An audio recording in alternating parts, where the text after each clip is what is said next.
हर खबर पर होगी आपकी पकड़।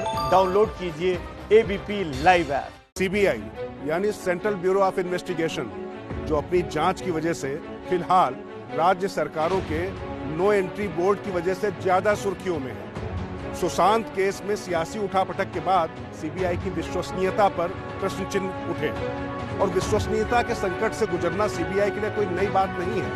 पहले सुप्रीम कोर्ट उसे तोता बता चुका है, लेकिन बीते कुछ माह से हालात ऐसे हुए हैं कि 8 राज्यों ने उसकी जांच पर अपने अड़ंगे का पहरा डाल दिया है और इसी पहरे से निकलने के लिए अब सीबीआई ने निपटने की तैयारी कर ली है और अब वो कानूनी मशविरा कर रही है। महाराष्ट्र, राजस्थान, पश्चिम बंगाल, केरल, पंजाब, छत्तीसगढ़, झारखंड, आंध्र प्रदेश, सीबीआई की नो एंट्री।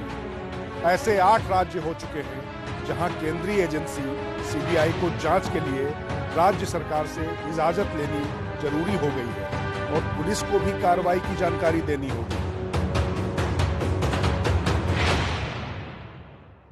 अब आपके मन में ये सवाल उठ रहा होगा कि कानून और व्यवस्था अगर राज्य का विषय है तो इसमें गलत क्या है। तो यही राज की बात हम आपको बताने जा रहे हैं कि इसमें गलत क्या है और सियासत क्या है।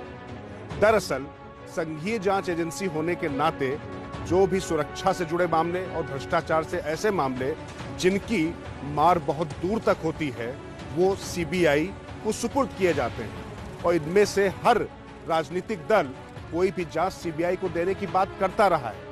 लेकिन अब राज्यों की हठधर्मिता को देखते हुए सीबीआई ने डीओपीटी यानी कार्मिक मंत्रालय को पत्र लिखकर इस मामले में कानूनी राय और दिशा निर्देश मांगे हैं कि अगर इस तरीके से उनकी जांच को बाधित किया जाता रहा तो वो कैसे किसी भी जांच को मुकाम तक पहुंचा पाएंगे। सीबीआई की इसी चिट्ठी को लेकर डीओपीटी ने कानून मंत्रालय से पूछा है कि इस मसले को कैसे हल किया जाए।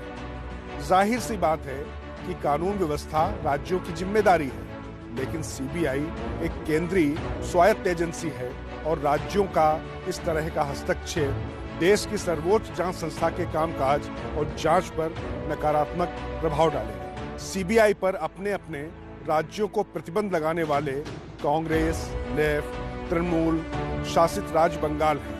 ये वो दल हैं जो सत्ता में या सत्ता के गठबंधन में रहने के दौरान एजेंसी की तारीफ करते नहीं थकते।